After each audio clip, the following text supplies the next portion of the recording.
Ladies and gentlemen, let me ask you a question. How many times have you made a decision in anger, only to regret it later? How many times have you let your emotions speak for you? And when the dust settled, you wished you had stayed silent. See, emotions are powerful. They're gifts from God. They let us feel joy, love, compassion, but if we don't learn to control them, those same emotions can destroy relationships, careers, even our future. So the question is not whether we have emotions.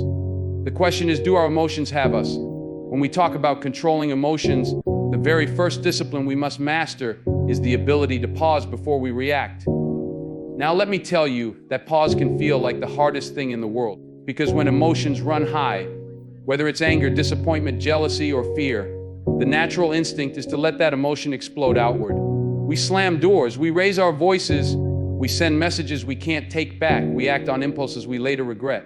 And what happens afterward? The situation is often worse than before. The damage is done. Bridges are burned. Words are spoken that can't be unsaid. And most of the time, it wasn't the problem that broke us, it was our reaction to the problem.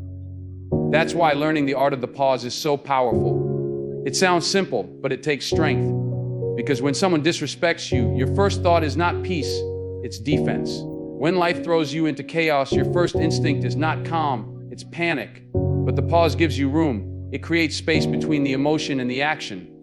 And in that space, you find wisdom, perspective, and strength. There's actual science behind this. Researchers at Harvard found that when you feel anger rise, your brain releases chemicals that surge through your body. That's why your heart races, your hands shake, your chest tightens. But here's the thing, those chemicals peak and begin to subside after about 90 seconds, just 90 seconds. That means if you can hold on, breathe, and wait, that fire in your brain starts to cool. But if you speak or act in those 90 seconds, you're not speaking from reason. You're speaking from chemicals. You're speaking from temporary madness. Think about how many lifelong consequences came from 90 seconds of anger. 90 seconds that change relationships, careers, marriages, even destinies. Now, let's make it plain with a story. I knew a man who lost his job because of a pause he did not take. His boss criticized him in front of others. He felt humiliated, angry, disrespected. And instead of pausing, he reacted. He shouted back, threw his papers, stormed out of the room. In less than a minute, years of hard work went down the drain. Later, when he calmed down, he realized the criticism wasn't even as harsh as he thought. His boss was frustrated but wasn't trying to destroy him. But in those 90 seconds, he let emotion lead instead of wisdom. And the cost was heavy. On the flip side, let me give you another example. There was a young woman working in customer service. One day, a customer came in furious, shouting, calling her names she didn't deserve. She felt the sting, she felt the heat rising inside, but instead of snapping back, she paused. She took a breath, counted silently in her mind, and let the storm pass. After a few moments, the customer realized he was out of line. He calmed down, apologized, and even thanked her for handling it with grace. What could have turned into a public fight became an opportunity for respect, all because she mastered the pause. See, the pause is not weakness, it's discipline. Anyone can explode, anyone can let anger fly, but it takes a strong person to hold their tongue, to wait to let their emotions settle before they act. The pause does not silence your truth, it protects it. It ensures that when you do speak, when you do act, it comes from clarity, not chaos. Imagine a world where more people pause before reacting. Fewer broken families, fewer violent crimes, fewer regrets whispered in the dark. Imagine a marriage where partners pause before lashing out.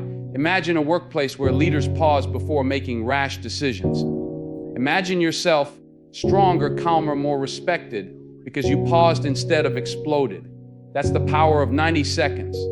That's the power of stepping back and breathing before stepping forward. The second discipline in mastering your emotions is to name them, call them out.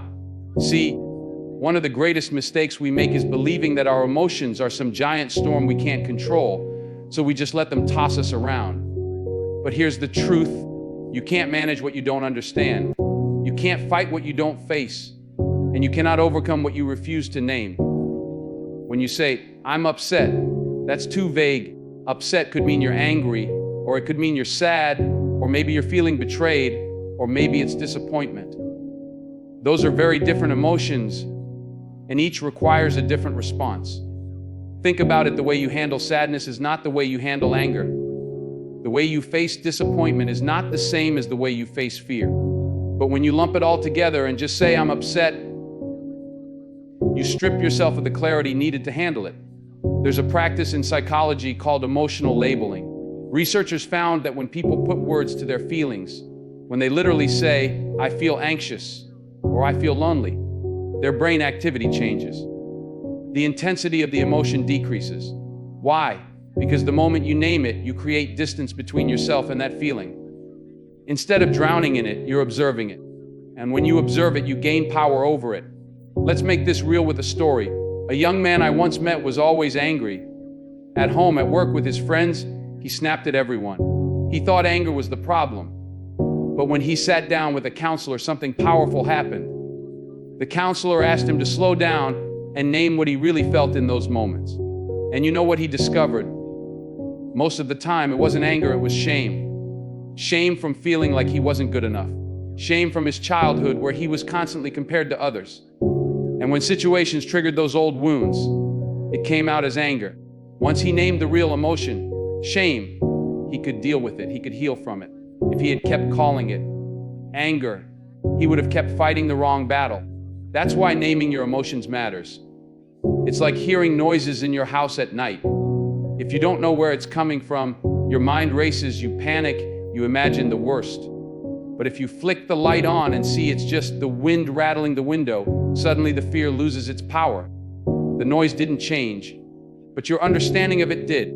So the next time you feel overwhelmed, don't just say, I'm emotional. Be specific. Say, I'm jealous because I feel left behind. Say, I'm lonely because I feel disconnected.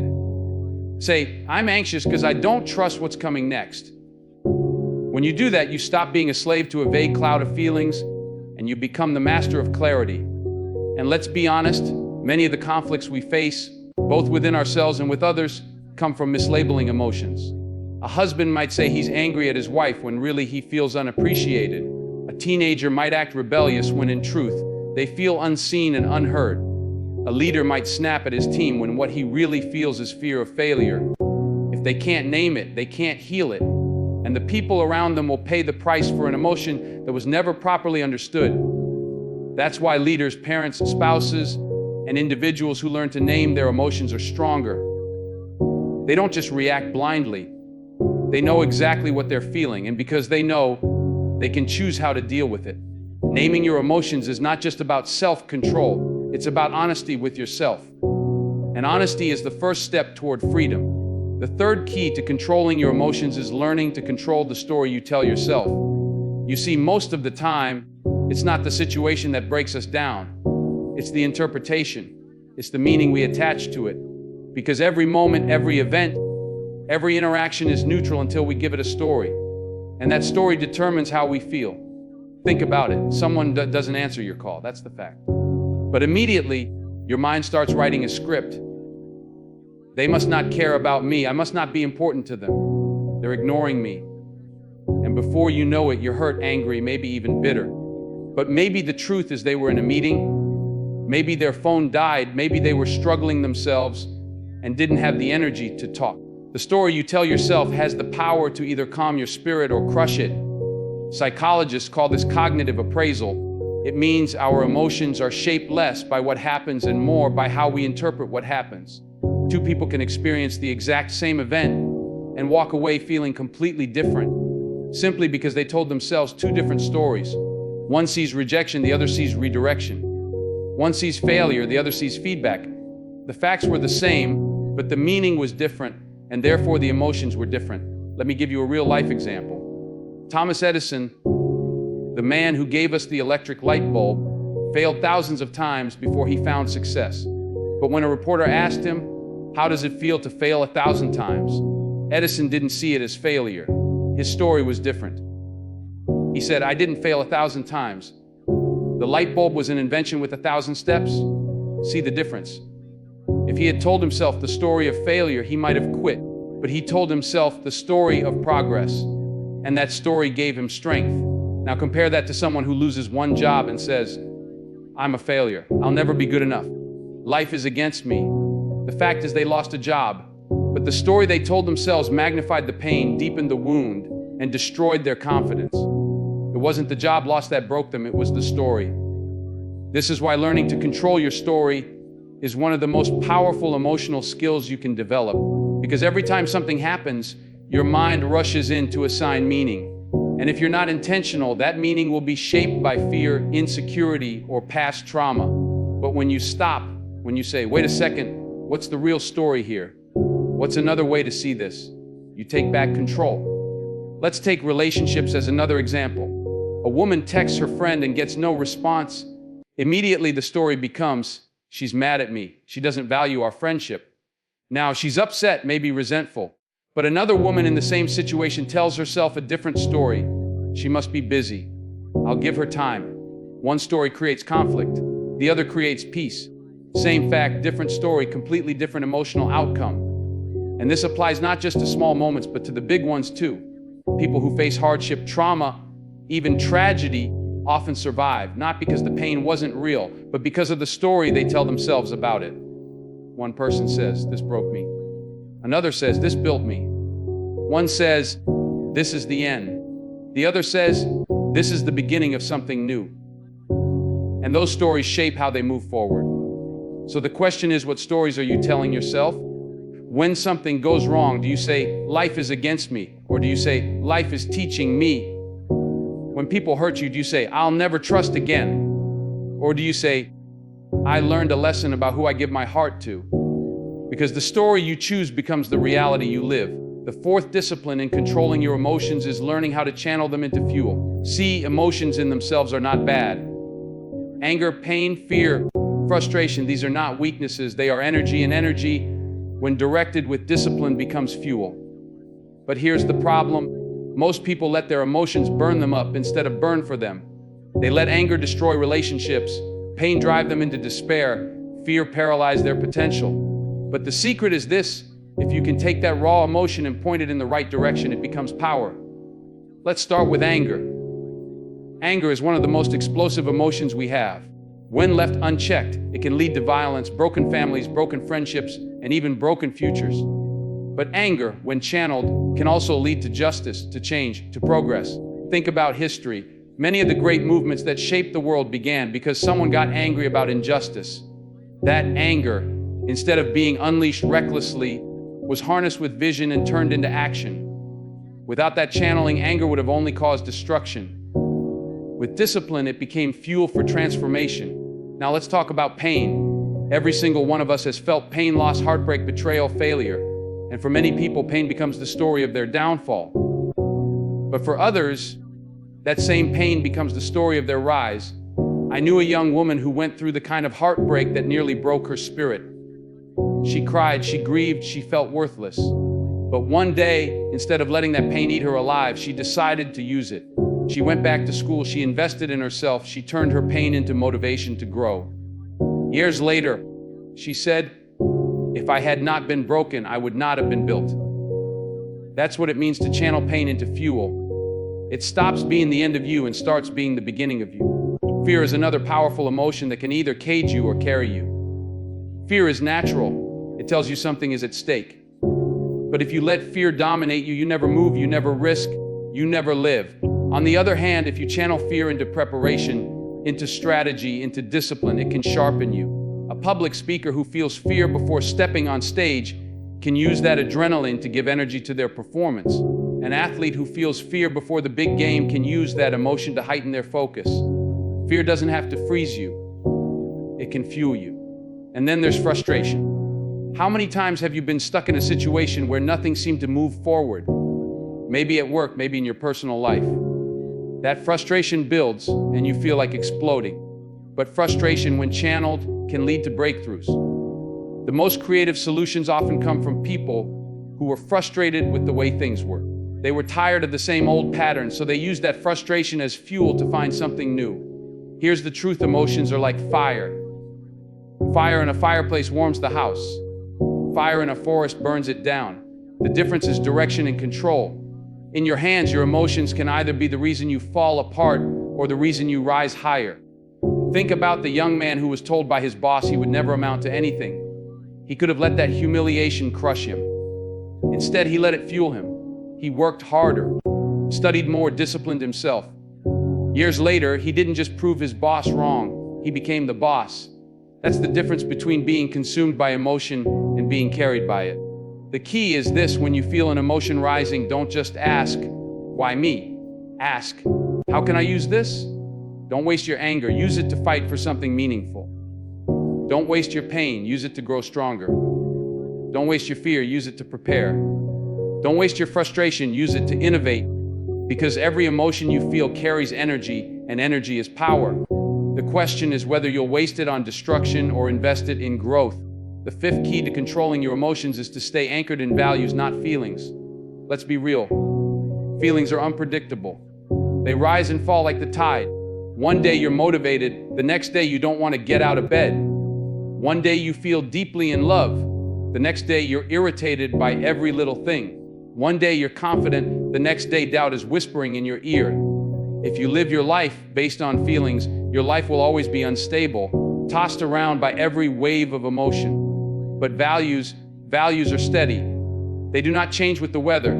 They do not shift with the mood. They are the anchor that holds you steady when everything else is pulling you apart. Think about the ocean. The waves rise high, crash down, and roll back again. They never stop moving. That's how emotions work. Always in motion, always shifting. But the anchor, buried deep, unshaken, keeps the ship from being dragged away. That anchor is your values. Without it, you drift wherever the waves decide to take you. With it, you may rock, you may sway, but you never lose your ground. Now let me make this personal. Imagine a parent raising a child. There will be days when they feel exhausted, unappreciated, maybe even resentful. If they parent based on feelings, that child will get inconsistency. Love one day, neglect the next. But if that parent anchors themselves in the value of responsibility, of love, of integrity, then even on the hard days they show up. Not because they feel like it, but because it's who they are. That's the difference. Feelings change, values remain. The same is true in relationships. Many marriages fall apart because people chase feelings. They say, "I don't feel in love anymore." But love is not just a feeling, it's a value, it's a choice, it's a commitment. Feelings of passion will rise and fall, but if you anchor your relationship in loyalty, respect, and faithfulness, the bond holds. Feelings may inspire the beginning, but values sustain the journey. And think about discipline. How many times have you set a goal only to quit because you didn't feel motivated? That's the danger of living by feelings. Motivation is a spark. It comes and goes. Discipline is a value. It stays. A runner doesn't train every morning because they feel like it. They train because their values tell them consistency matters. A student doesn't study for hours because they're always inspired. They study because they value growth and excellence. Successful people are not ruled by their feelings. They are guided by their values. Even in leadership, the difference between great leaders and weak ones is often this: weak leaders follow their moods, great leaders follow their principles. When a leader makes decisions out of anger, fear, or pride, people suffer. But when a leader stays anchored in values, justice, fairness, truth, they make choices that stand the test of time. Let me give you a story. There was a man who worked in finance. One day he was pressured by his boss to manipulate some numbers to make the company look more profitable than it really was. He felt fear of losing his job, fear of disappointing his boss. But he also had values, integrity, honesty, truth, and he chose values over feelings. Yes, he lost that job, but years later, when that company collapsed under corruption, his reputation was still intact. He went on to lead another company, trusted because he had not been moved by feelings, but anchored in values. See, when you're anchored, the storm may shake you, but it cannot break you. Your emotions may flare up, but they do not dictate your choices. You are not defined by how you feel in the moment. You are defined by the principles you refuse to abandon. And that's what keeps you stable in an unstable world. Let me leave you with this: you can't stop emotions from coming. They're part of being human. But you can choose what you do with them. Don't let anger speak for you. Don't let sadness define you. Don't let fear cage you. Instead, pause. Name it, change the story. Use the fuel, stay anchored. And when you do, your emotions will no longer control you. You'll control them. And that, my friends, is the difference between living as a prisoner and living as a leader of your own life.